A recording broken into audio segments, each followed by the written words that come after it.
3 digits, 988.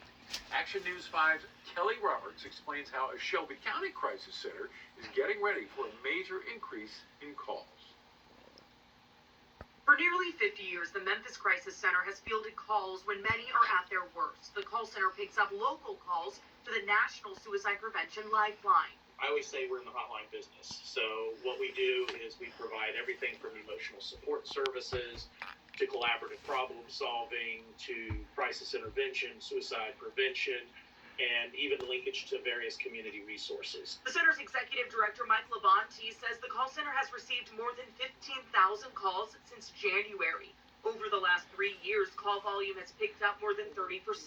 Labonte says the pandemic increased calls, but in the more recent months, economic uncertainties and the political climate exacerbating an already busy call center. We know that these things, what they do is they can exacerbate underlying mental health issues, and even for those that are mentally healthy, they can create stress. And Labonte expects the increase to continue as a new way to reach the Suicide Prevention Lifeline, a way some see as more accessible, starts on July 16th. Starting then, you can reach the lifeline by remembering and dialing only 3 digits, 988.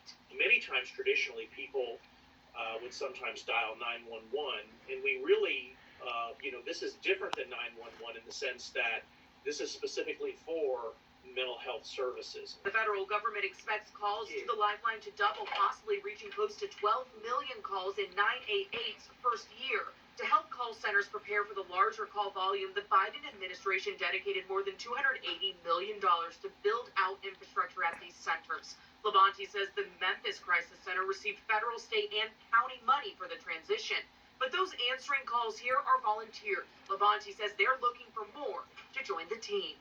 We're looking for individuals who are good listeners. We can train to the rest. And I will say that it is a very rewarding. I often hear from volunteers how rewarding it is when a volunteer comes by my office and says, I saved a life today.